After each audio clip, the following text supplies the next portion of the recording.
What's up, everybody, and welcome to the Cover Band Confidential podcast, the podcast for cover band musicians and band leaders to learn some new tricks and a community of musicians looking for a better way. Here in Atlanta, Georgia, I am Adam Johnson. Here in Greensboro, North Carolina, I'm Dan Ray. How you been, Dan? Real good. Real darn good. You? Currently not feeling super great. Went to the doctor today and found out that I have strep throat. So I started round uno of antibiotics right after dinner. Fun. And hoping that my throat is not on fire for our big event on Saturday or our road date the following week. So trying to head this off at the pass. Yeah. You do have a certain huskiness about you. Yeah, I woke. You should have heard me this morning. It was very sultry. I'm sure. My wife was, quite impressed. Yeah. So we were talking a little bit before we hopped on here, and we just want to do some recapping. For the past couple of episodes, I have been constantly belly aching about this upcoming event that we were doing called Fanny Pack Friday. Fanny Pack Friday was last Friday. It has come and gone, and I just wanted to kind of do a post-mortem on that and some of the things that we got out of that. So, and then Dan, you had mentioned that you were doing a fancy schmancy private event, and that it also went well. We did. Yeah, we did a wedding on 3rd of July, actually, Tuesday. That was killer and a lot to take away from it about how to have a private event go really great. Fantastic. So look, I'm dying, man. Fanny Pack Friday, debrief. Let's go. Okay.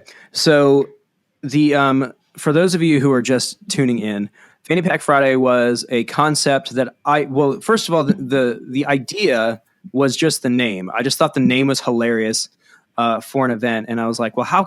And it's been bouncing around in my head for probably 2 years at this point. And it's one of the few concepts I didn't immediately abandon as a stupid idea. I feel like I have a lot of those where I was just like, something pops in my head and I'm like, oh, wouldn't that be something? And then I'm like, nah, it's not good. This one kept coming back, and I was like, I think this could be something. So I talked with the guys in the band, and they were like, yeah, I think it might be worth doing that. So we started the process of talking about what it would be, and kind of decided that it would be like an 80s, 90s dance party concept. And what that ended up looking like was we started our evening in our normal 80s get-ups, which are the 8-bit tuxedo shirts and our Black Members Only jackets. And we did a 60-minute set of 80s tunes. And then in the middle of our set, the guys in the band vacated the stage and changed into a 90s outfit. While we were doing that, our female vocalist was doing a costume contest where we basically brought a bunch of people up on stage, and by round of applause, we crowned a prom king and queen of Fanny Pack Friday. So we got crowns and tiaras and some door prizes and that kind of thing, and just kind of kept the audience in it. And then we kicked off the 90s set. The whole thing, we were done in under 2.5 hours, and that was pretty much it. And it went, for all intents and purposes, it went really well. We had I was pestering the venue about pre-sales, and they were a little soft up until the week of, and then the day of, I sent out a request, and they said, well, it's at about 115, which immediately gave me a little bit of breathing room, because the way that this event works, it was ticketed, and there were expenses that I needed to recoup in order to make some money to pay my guys, and that's always kind of nerve-wracking, because I want to make sure that my guys are taken care of. And so the total attendance for the event was 168 people. Nice. And what was the ticket price? The ticket price fluctuates. So general admission pre-sale was $10. It was 15-day of show. Uh-huh. There were also table, banquet, and booth reservations ranging from $10 to $25. We sold out of the banquets and the tables, had a couple of booths available, and so I mean, the sales were pretty solid. The one thing that does give me a bit of something I'm kind of excited about is the capacity of the room is a little more than 100 above what we sold. Mm-hmm. And the room felt full, and they were, immediately energetic and enthusiastic about what we were doing. So we were really just catching the vibe. And it worked out well for me because I opted to bring a camera crew in to shoot promo footage. Very good. And so the crowd was in it, and they were there from the first drop, and so they got they got us in both sets. The other thing that was a new thing for us is we tried the X32 X Live recording card, which basically does multi-track recording of the inputs of the X32 directly to SD cards. So the first set went flawlessly. The second set, something happened, and I knew it happened, but I had no way to troubleshoot it because we were in the middle of our show. Right. And we only got about the first 8 songs, I think. So worst case, we may have to go back and take audio from another show in order to kind of wrap up what we need to wrap up. But the beauty of playing with tracks all the time is that it's not like you're going to vary in tempo. Exactly. Yeah. And that's another one of those benefits that, if you are shooting promo video, everything's gotta sound, there can't be any flubs or there can't be any redos because, Right. and that was the purpose of buying that in the first place, was to have more source material for promo stuff. Mm-hmm. So, some nights are better than others, and that night was pretty good. But I mean, I definitely hit a couple of clams, and I will be looking for better instances of those performances to potentially use for the video. So all in all, the way that this worked was the venue was taking tickets, and the deal was we needed to cover a production fee, which was $500, which sounds like a lot, but that also included their advertising budget, which really they did a very good job of pressing the show. We also paid for promo on Facebook ads and Instagram to kind of spread it out a bit more. And then it was 80-20 after we recouped the production fee. Okay. So all in all, we walked away with just under $1,500. But it's important to note that in order to make $1,500, we spent a fair amount of money to get people in the door. Yeah. Not to mention the $300 bar tab we ran up. Well, yeah. So that. There's in the end, all of my guys made around what they would normally make. It was basically once we kind of shook everything out, the bar tab ended up eating into people's takeaway, and that was kind of understood. And I was able to pay for the video crew and pay my guys and cover all of the incidental expenses because we had to buy crowns for the deal, and we did DVDs as giveaways. So I mean, we spent a fair amount of money and have a little bit to show for it, but for us, this was more of a proof of concept kind of deal, and it also just showed us that the concept had legs, which was really what we were looking for. And already, I posted on the 4th of July just a picture of me holding a beer in a members only koozie in front of a pool, and somebody was like, "We heard about Fanny Pack Friday. When is it happening again?" Cool. And so when and we're already in talks with the venue about doing it maybe next quarter. So kind of splitting it up and doing it again, just seeing if we can recreate the magic or maybe escalate it. Long-term goal would be to potentially do these events until we outgrow the venue, and then maybe do them somewhere else and make it its own thing. Sure. But we've also started getting inquiries about 90s stuff, so it's been beneficial, and for all of the belly aching and lost sleep and, whatever trauma I'm doing to my immune system by stressing out about it, it actually panned out pretty solidly. Good. So, congratulations. Yes. That is one of those things where swinging for the fences actually paid off, and we didn't lose our shirts over it. So it's all good. Yeah. The economics of a show like that can be complicated. We did back in April, we did a ticketed show. We were opening, and all said and done, we walked out of that night with my band's entire take was $60. Yeah. And the venue that we were in was very expensive. They were not as generous in the split as Venkman's was with you guys. And then we were splitting the total with another band, and we just decided the most equitable way to do it was by head count. And we were we were a 4-piece and they're an 8. So that was where we ended up. I am shopping right now for local venues that are not as expensive. We have a sort of a geek themed coffee shop place here called Geeksboro here in Greensboro. That sounds great. Run by a friend of mine.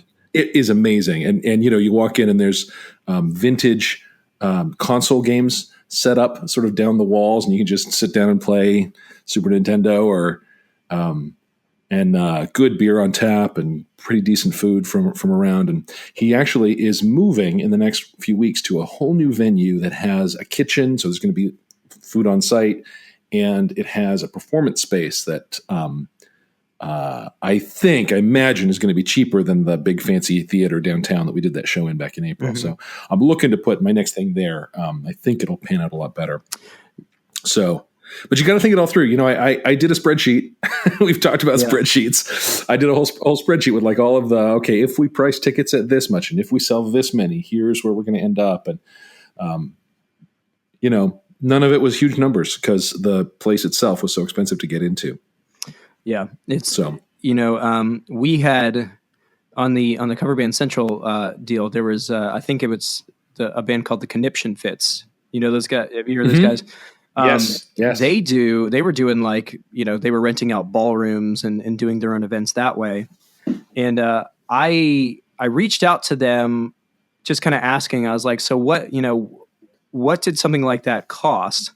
And then versus what did you take home? So for them, they were selling out these events, but they were fronting all of the money, and it included things like a package deal with the hotel rooms and the catering and the bar and all of that. Like they were covering the cost of that, and then recouping it with the ticket sales. And even with these events where they were selling out, they weren't walking away with any more money than members might make on a normal private event. So, swinging for the fences and having, that kind of momentum under your belt is definitely worth considering. But for us in our current situation, just the juice isn't worth the squeeze financially, because, the potential to lose your shirt on events like that is super high. When I was in school, I have a music business degree, and I did a class on concert promotion where we were talking about just all the stuff that can bog you down when you're a concert promoter trying to put shows on. And you could make $100,000 or you could lose $100,000. And you have to be able to and all it takes is one other event in town that you didn't know about, or boy, there's just so many ways to have, oh, whoops, nobody came. Yeah, I mean, and there was a lot going on that Friday. One of the bands under the same kind of management umbrella, Yacht Rock Review, was playing at Park Tavern across town, and they had over 1,000 people there. So I mean, it was there. When you're in a major metropolitan area, there's a lot of options to be had. So, but in the grand scheme of things, like I said, we did pretty good, and we've got room to grow. And it was a good move for us. So that's great. That's great. So tell us about your fancy pants wedding. Well, it was the pants that I was wearing were, they were just slacks. Just like regular, so it was like regular pants. Just, was like the pants were, well, I mean, compared to what we normally wear to play in, the pants were fairly fancy. It was, so where it was at a resort in the mountains of North Carolina called Brown Mountain Beach Resort. And so you'd think, beach resort in the mountains. Can you hold off just 1 second? Can you say that one more time? Because I was getting some artifacting and I couldn't hear what you said. Sure. So the wedding was at a resort in the mountains of North Carolina called the Brown Mountain Beach Resort. Nice. And so then you think, well, beach resort in the mountains, what's that about? It's on a river. Not sure what river, maybe the Dan. I don't know. But there's a beautiful little beach. And I posted something to our Facebook and our Instagram that is just sort of looking at this outdoor patio area where we played that then is hanging out over this gorgeous river. It was just idyllic. I mean, the space was so beautiful. Yeah, I mean, the video you posted looked really, really nice. Yeah, so gorgeous. And it was real warm at setup time. It was mid 90s. Yeah. And you know, we found where the beer tent had this gigantic industrial fan blowing on it. And it was clear that was where all the cool kids were. And so we hung out there before showtime. But the sun set over the mountain just as we were about to start our first song. And it was gorgeous. So there was that. The facility was beautiful and the space was nice. I will say the thing that made the difference in this show, and I've experienced this with privates I've done before, getting to know our client was so great and so important. I mean, this young couple, Eli and Anna, he found us on Gig Salad, I think, and approached me separate from Gig Salad. He emailed me kind of out of the blue. And he checked out our website and he saw all of our demos and stuff and like totally loved what we were doing and wanted us. Like he was clear he wanted us. And it was a Tuesday. It was the Tuesday before the 4th of July. And in fact, they built the event to be like the party started on the Monday night with dinner for some family. And then there was partying all day Tuesday and the wedding was in the afternoon and then dance party into the night and then some stuff on the 4th. It was like a 3-day destination wedding thing in the mountains of North Carolina. Sweet. Yeah, it was beautiful. You know, so cool. And I'll tell you, for the last 4 months, he and I've been emailing kind of every 2-3 times a week about song choices and kind of just chatting. And we've got to know the guy and I got to know her a little bit. You know, they came through Greensboro on their way up to see the venue maybe a month ago. And I bought him a cup of coffee and we sat down and chatted and got to know them both a little better and understood why their special request list included Benny and the Jets, which is an interesting choice for a wedding dance party. Not a groove you normally dance a lot to. Well, it turns out her maiden name is Bennett and one of her nicknames was Benny, so that song sort of meant something to her. Did you do the Handsome Young Ladies version? I will tell you, our version was somewhat inspired. We didn't rock it quite as hard, but it was somewhat inspired by that. You know, it was the kind of party where, when we got there, it had been hot all day, really warm day. The ceremony was outside. People had been standing around waiting for it for an hour before it started, and then it was an hour or so of ceremony, and then hanging around outside some more. And as I pulled up to start setting up, like I could tell the whole crowd was kind of drooping. And I was not sure we were going to get a lot of dancing and partying out of these guys. But man, the minute we started, it was just full on energy and love for us. And, you know, we do a rap battle. We do What I Got, Sublime. And in the middle of it, throw down, you know, a bunch of rap stuff. And we walk out into the crowd with our wireless mics, and Justin and I sort of toss a rap battle back and forth. And at some point, audience members were coming up and like taking the mic from us and doing something that the groom did. I got 99 problems, but a wife ain't one. Wow, that's a bold strategy, really Cotton. Let's see how it was that really pans good. out. It was good. You know, I would say at our very best shows, when we're most crowd engaged and most connected, that's what happens. People like take us up on, you know, performing with us and being part of it with us. and that was very much the ethos of the show. And boy, we just really loved playing for him and loved all of it. The other thing to say about the show is I had a sub drummer. It was a drummer named Rob who, man, he did the work. He's not Tony. Nobody is, but he did the work, man. And he really acquitted himself well. It was impressive what he accomplished. So then we did this show and everybody loved us and everybody wanted to take a card. And, so one of his relatives said, "Oh, we'd love to have you come do our events, come play something for us." I said, "Yeah, I'd love to." He said, "Well, we're in Athens, Georgia."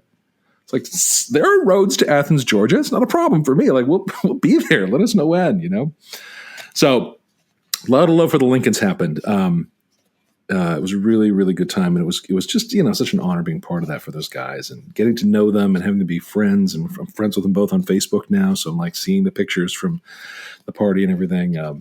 So it's the uptake on what we were doing was really, really, really positive and really strong. Awesome. So yeah, it was good. And I've had some, we're a bar band, right? So I've had some sort of rumblings from the band about like the pressure it is to play a wedding, and not sure we really, I don't know, it didn't seem like a fit for us. But I will tell you, after this night, both the payday that it was, which is significantly better than bar band pay. Yep. And the just the whole experience of being a rock star. the DJ, their DJ, who's a great guy and very helpful, was doing a late night, like a rave in the basement of this building there, barn looking thing.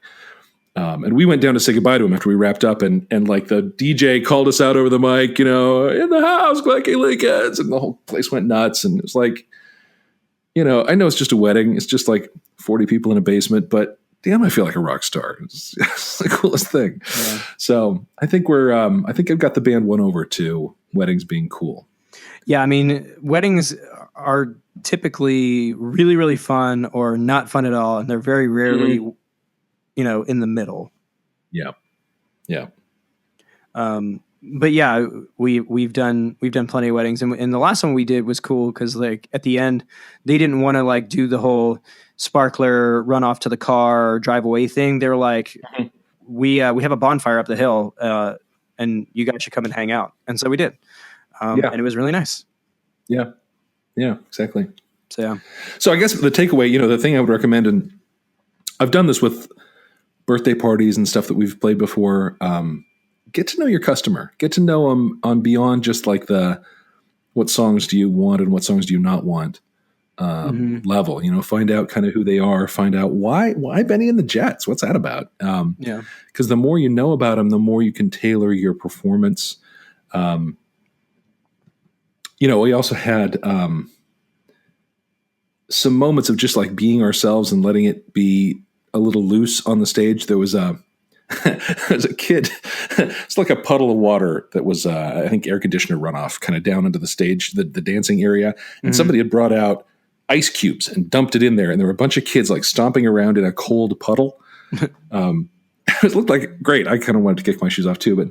And one of them, little 18-month-old, I saw her pick up an ice cube and head toward her face with it. And on mic, I said, no, don't put that in your mouth. Just set that down, sweetheart. And it's like my dad instincts came out. Her dad was like there and was like, oh yeah, thank you for that. So it's like this moment of sort of, but it's part of who we are as a band. Our brand is sort of this unguarded connection.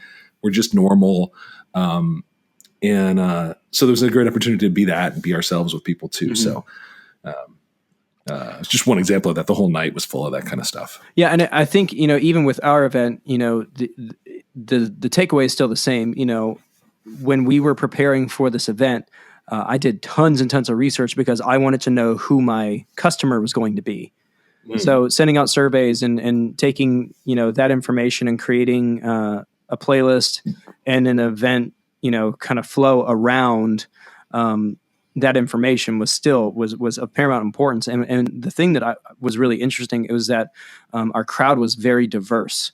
Good. I was I had said that I was looking for, single girls in their, late 20s to mid 30s, and there were definitely some of those there, but there was we had all different types of people, from 22 to 68 that were there. So it was a diverse room, and it was a lot of fun, and we went all over. So I mean, we did Blink 182, and we did Spice Girls, and we did Chumbawamba, and we did I don't know, Backstreet Boys. I mean, we went all over to make sure that we hit all the high points.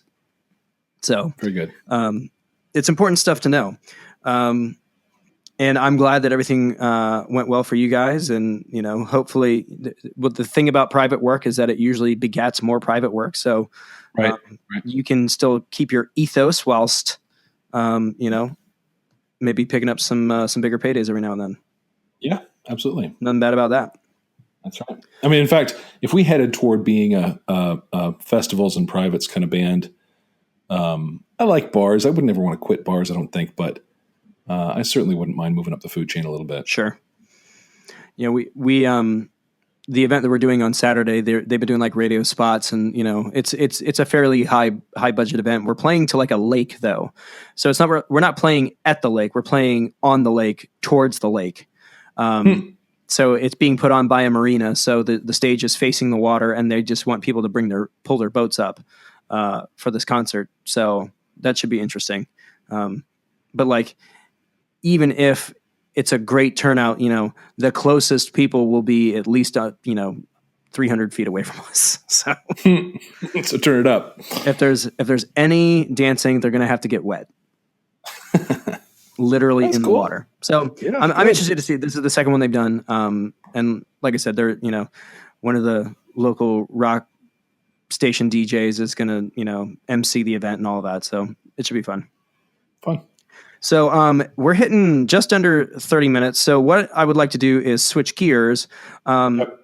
And I'm going to give a shout out to one of our listeners who sent us an email.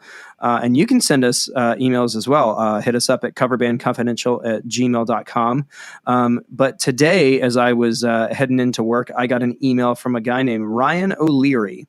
And Ryan plays in a group called So Was Red. And they're based out of Long Island, New York.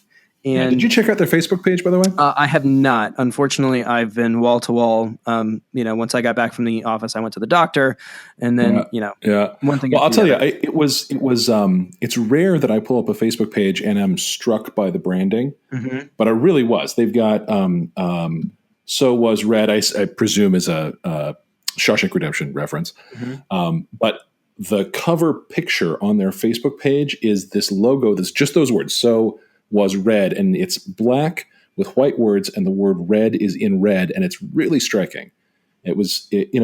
Very rarely do I see a Facebook page that kind of strikes me like that, but it was really well done. It's really well done from a branding perspective. Very, very nice. Yeah. And it's, I mean, I'm looking at it right now, and it's not crazy. It's, it's not some crazy. No, it's not. It's what I love about it is it's simple, but it's striking. Yeah. That's not something that takes a whole lot of work or money or anything. You could do that in a Pages document, and sure. But yeah, it looks great. Like it again, you look at it and it looks like it could be anything. It could be an original band, could be a cover band. Like you don't know. You just look at it and you're like, hey, that looks thought out. Yeah. Yeah. Well, that's what it takes. It's not complex, and it doesn't take a lot of equipment, but it does take thinking. Yeah. Cool beans. So, Ryan had a bunch of questions around set lists. So I'll read a little bit of what he said, and then we can kind of break it down. Hey guys, great podcast. Having a blast listening to you. I'm in a cover band called So Was Red, based out of Long Island, New York. I was wondering if you guys can talk about set lists. How much or little do you change up your set lists when you play the same place each month? Now, we don't really have that issue quite as much. Like when we play events, we typically play publicly in a quarterly fashion. So what we typically do in like a season like we're in right now, is we put different shows together. So we have a 360 set show. We have a 275 set show. We have a 2 hour straight through show. And, there might be kind of slight variances between, each individual show based on, a number of factors. But typically we kind of set those, and then that way we kind of know what to expect, and there's a bit of a flow to what we're doing. Yeah. What about you guys? For us, I would say that we have some core stuff. We have our 2 dance subsets that are each, one's 25-ish minutes and the other goes about 30 and change. And then we wrap those with other mid-tempo or whatever songs. Most of them sort of aimed toward dancing, but it's kind of dancing optional. And I would say that those rotate over the course of a year. They'll probably all cycle out. And every show I want to have maybe 1 or 2 new ones. I have been making some tweaks to the dance sets recently, just small things. Justin and I traded vocals on a couple of tunes. I gave him Word Up, and I took Smells Like Teen Spirit. Nice. It just fits our voices better. Yeah. And so the point is, we do not play the same set list, especially when we come back to the same place over and over again. So it's we try to have the things that really kill that we're known for. We keep those around, and then aside from that, we sort of cycle. Yeah. So in 2 weeks, we're going to be traveling up to Kingsport, Tennessee, to do an event that they do a summer concert series, and we've done them. We didn't do last year because they had some budgeting stuff and not work out, but we did the 2 years before that. So we've got a bit of a reputation there, and people are already reaching out and they're excited. And so I had to look up, like we were talking about past set lists. I looked up what we did the last time we were there, and then just had to come up with stuff we haven't done that we do now, just to make sure that we come back and give them stuff that they recognize, but we don't come back with the same shtick. So, yeah. we're giving them roughly 45 minutes of new material that, again, they probably don't even remember what we played it anyway. So, yeah, it's kind of for us, but still. Well, it's a little bit of both, but you want to, like I said, you want to get the stuff that you're going to hit and works for you, but you also want to, give them, again, like if we came back after 3 years and we played the same set every single time, you're just begging to not be asked back. You know what I mean? Exactly. So, exactly. So that was the first one. What are some songs that you thought would go over well, but wound up being set killers? I believe I have made it quite clear. It is Everybody Have Fun by Wang Chung. You know what? Here's the bad news. Dance Hall Days by Wang Chung also does not seem to be picking up the way I want it to. So we basically, if you want people to stay on the floor, do not Wang Chung tonight. Yeah, nobody Wang Chung tonight, Nope. Whatever you do. Oh, well. I do still love Dance Hall Days. It's a great song. I think I'll keep it acoustic. Mm-hmm. It's fun acoustic, Yeah. but it doesn't have. I don't know. I expected it to. It's a bummer. Yeah. What are some songs that crush every time, no matter where you play them? The 2 that he suggested were Africa by Toto, which is a given, and I'm Shipping Up to Boston by Dropkick Murphys, which is, a song that we would never consider, but definitely makes sense. No, us either. And did you see? I have a hunch that these guys are an Irish bunch of fellows. Oh, you mean the guy named Ryan O'Leary? Well, hang on. Let me get it for you. I got to find their Facebook page here. The list of personnel is. Let's see if I can beat you to it. Ryan O'Leary, Greg Monahan, O'Neill, Manister, Doonan. Yeah, that's some Irish boys. My mother's maiden name is O'Callahan, so all right. And so the point is that I would be faking. I'd be doing the poser version of Dropkick Murphys, but these guys are legit. Yep. So for us, what's one that just always crushes for you guys? I mean, a lot of ours fall into the category of stuff I would just never listen to on my own, but are dance party catnip. Things like Brick House, things like Superstition, things like Play That Funky Music, 1999 Kills. Mm-hmm. Moni Moni kills. Yeah, not my fave, but yeah. No. I mean, none of those are like, oh, hey, that came on the radio, hurrah. But boy, do they kill on the dance floor every single time. Every single time. Now, there are some that we play that kill depending on the audience. Yeah. Shut Up and Dance is a classic one. Really, really popular with the right audience, but you cannot count on it at every show. So I'm looking at this specific playlist of the stuff that we do, stuff that always tends to do really well. Tainted Love. Let's see. Your Love by The Outfield. Billie Jean. Jesse's Girl, of course. Wake Me Up Before You Go by Wham. Walk Like an Egyptian. Hungry Like the Wolf. Take Me Home Tonight. Pour Some Sugar on Me. And then we end every show with Don't Stop Believin', like without fail. And does that turn into sing along? I expect it would.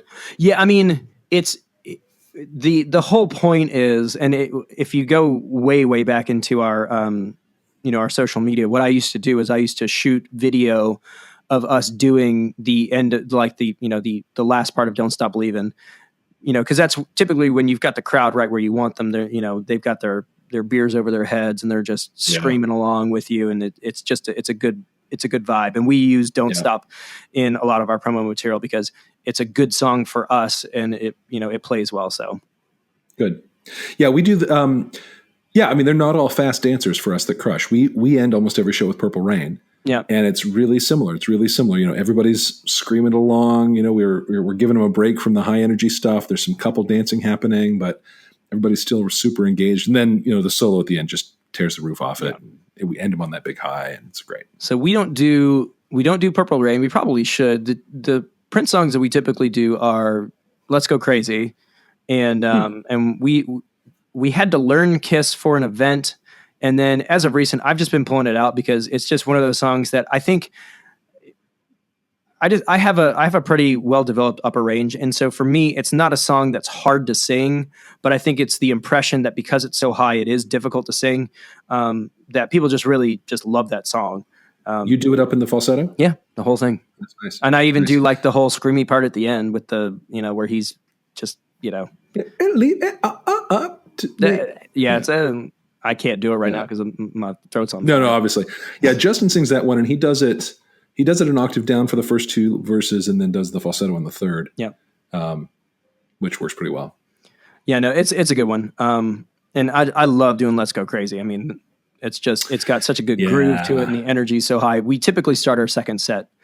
And I kind of start proselytizing like, y'all ready to go to church? And then, you hear the organ come in and Dearly Beloved, we got here today to go through this thing called life. So it's a good one. I found this great patch on my Voice Live 3, the TC Helicon vocal processor with like a nice little delay. Slapback. Yeah. It's kind of it's a slapback, and it's just right for Purple Rain. It's so good. That's awesome. All right. Moving along. What are some songs of Crush and Maritime? We already did that one.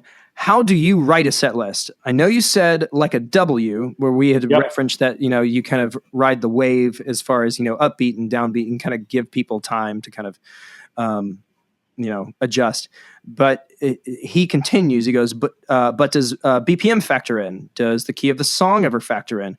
What about when you have multiple singers? Do you try and alternate? So those are all fantastic questions. And the answer to all of them is yes.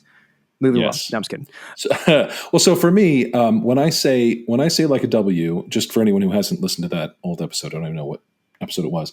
I mean, come out strong. Yep.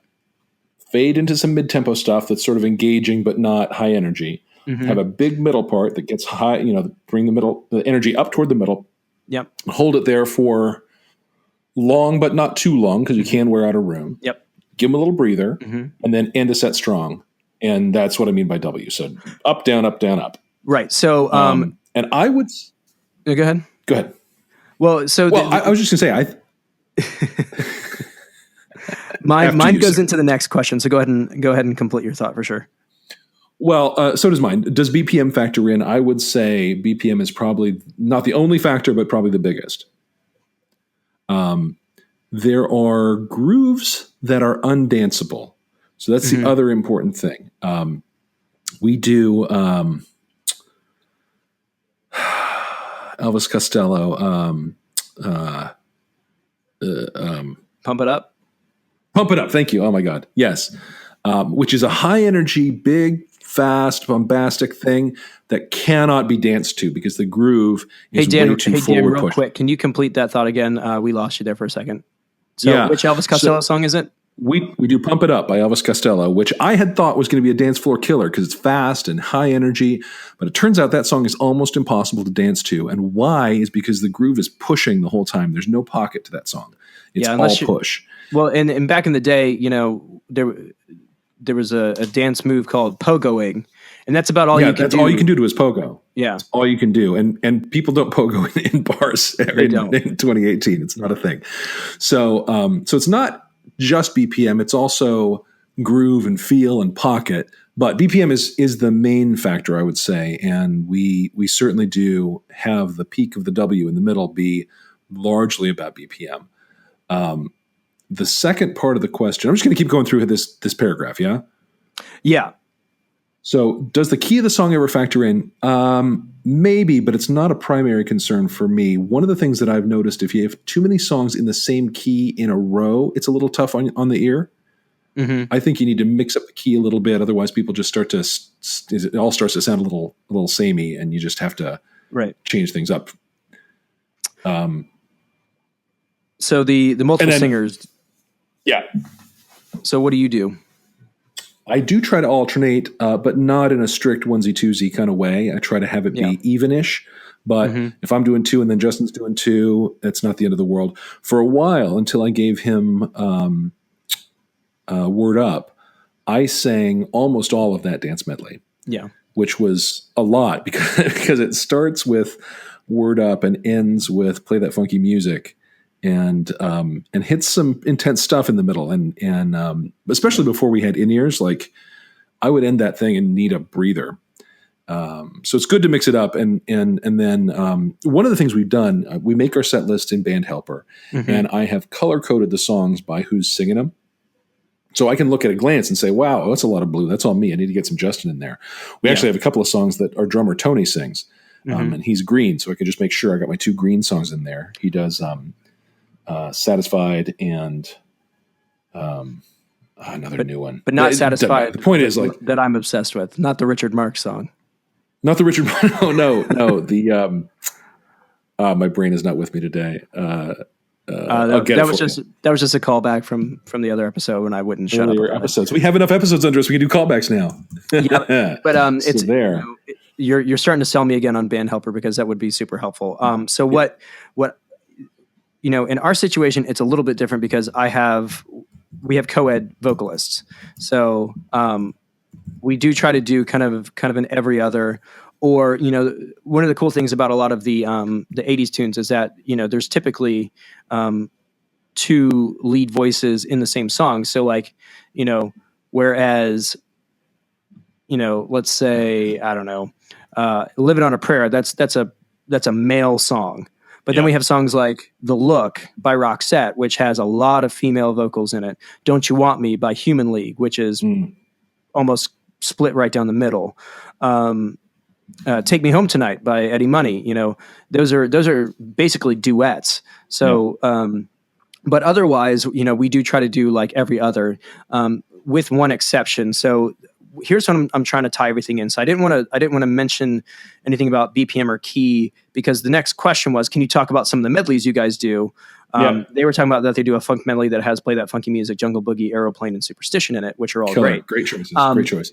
So when I'm talking about, when we're doing medleys and that kind of stuff, we do a few of them. And the only time where I feel like BPM factors in is when I'm trying to tie songs together.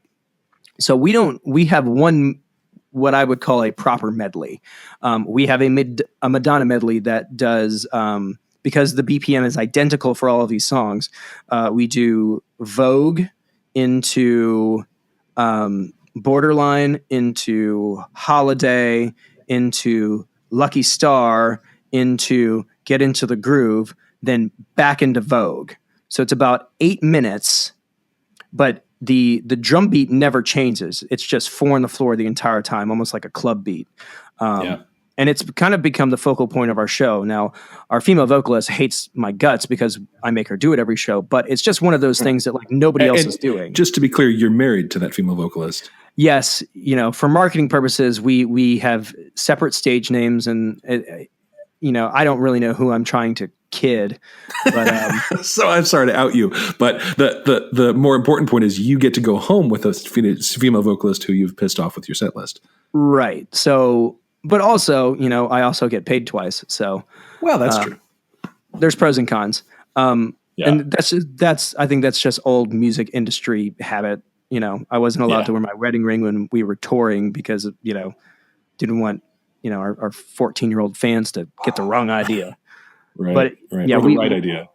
Yeah. We just started performing even before we had kids under separate stage names, and we just kept them. So, but yeah, so that's typically what we do. Now, the other ones where we tie songs together is we do Tainted Love into Always Something There to Remind Me, because they have the same BPM. And those songs don't necessarily feel like they go together, but it does work. The other one doesn't feel like they go together at all, and that's Sledgehammer and I Love Rock and Roll. But they have identical BPMs. And each of those kind of double. And the other one is Hungry Like the Wolf into Shut Up and Dance With Me by Walk the Moon. And each of those kind of has their own place in our set. The Tainted Love typically goes in the first set. The Madonna medley, Hungry Like the Wolf, and Sledgehammer, those all go in the second set. That's just kind of the way that they've always been. Or they'll go later on in the night. Yeah. Mostly because I need to be good and warmed up to do Sledgehammer. Yeah. It's just it's a tough song. The whole second half of that song is brutal, isn't it? Yep. And I do the whole thing. Yeah, me too. It's my favorite. It's actually my favorite part of the show, because I love that song. That makes me feel like I can sing. Yeah. But as far as keys go, no, we don't really. Keys aren't really that important. The thing that you have to consider when you're doing these kinds of things is if you're trying to look clever to the audience, you're probably coming at it from the wrong angle. Yeah. I mean, I'm not, and I'm not trying to be,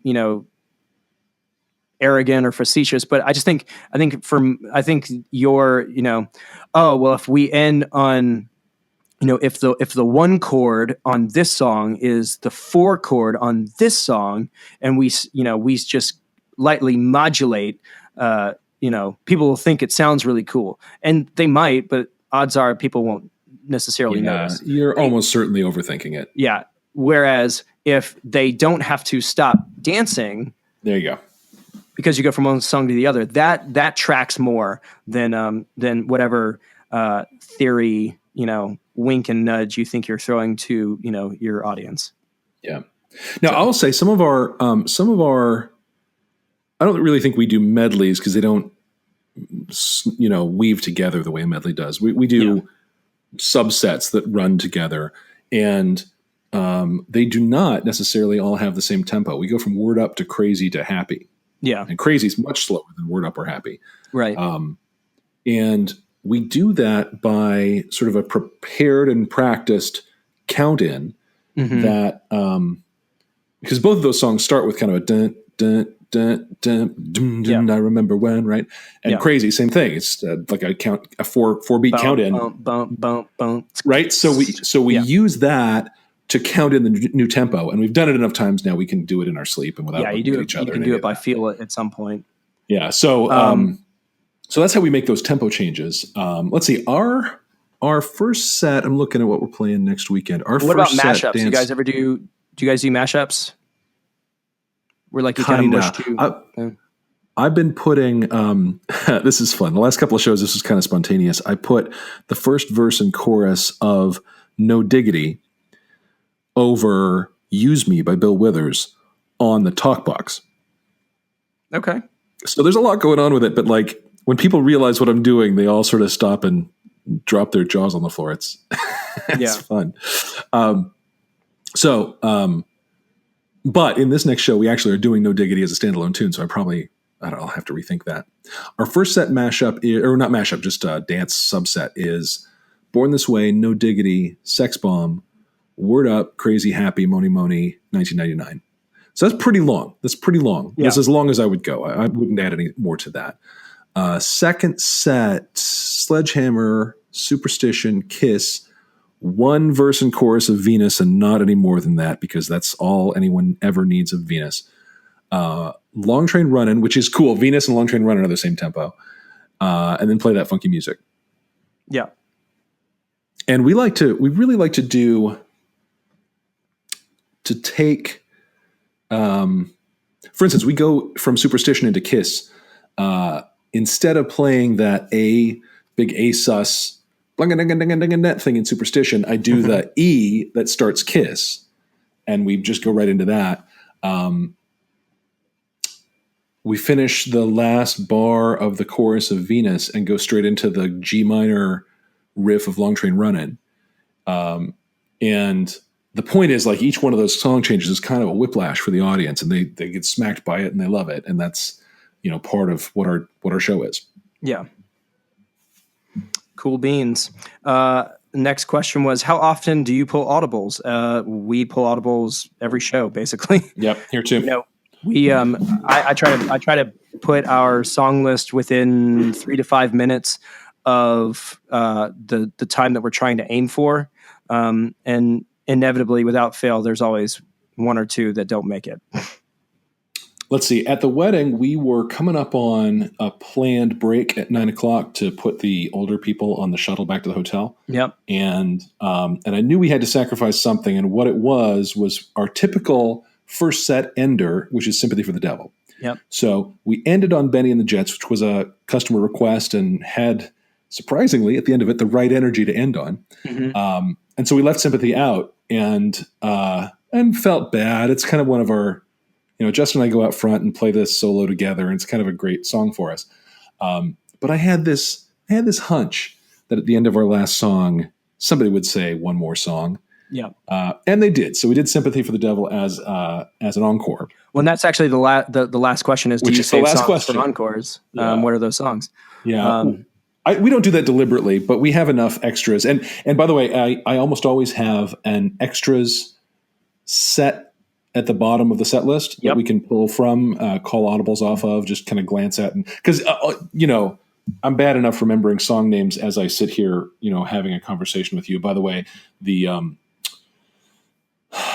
song that we do that is called, I have to get back to it now, Satisfied by Ian Moore is the one Tony sings. Gotcha. And he also does Some Kind of Wonderful. Those are his too. But, I'm like sitting here with no pressure, being on stage with my brain doing all the things it does on stage. I can't remember any songs we play. So I've got to have a list to pull from. I'm not going to just remember them. Yeah. I mean, so, our whole show is laid out in main stage, and, you design it by sets. It's in folders. And then we have I either put the stuff we might play in the set 3 folder or the extra folder, which currently has, this is the pared down amount of songs where I cleaned up. It has roughly 60 songs in it. So those are the songs we're not playing every night. Yeah. And typically if we're pulling something like that out towards the end of the night, it's going to be like a rocker. So Beat It, or You Give Love a Bad Name, or, Pour Some Sugar on Me. Yeah. I've had Brick House on my extras most nights.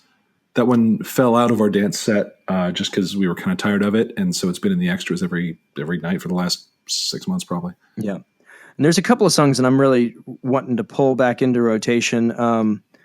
We pulled Africa out, which we hadn't done in a while. That went really well. But there's I want to start doing Kyrie by Mr. Mister. I just love that song. Yeah, it's a great song. But it just you got to have those vocal stacks have to be perfect. Otherwise, you're just going to eat it. But we started doing Beat It after we did the Thriller deal, and man, we got that song dialed in, and it just cooks. Nice. Do you do the Eddie solo? Note for note. Good band. Man, I still am not, I'm mixed with the interpretation versus reproduction feel. And I feel like there's a time and place for everything, but man, I don't know anybody who could play a better solo to beat it than Eddie Van Halen. So why not play his solo? You know what I mean? Why not play his? I'm not going to do any better. Nope, definitely not. And our main guitar player is a complete monster. So I was like, do you know Beat It? He's like, I will. And he did, and he does. Yeah. So Good. That's why he's got the gig. Yep.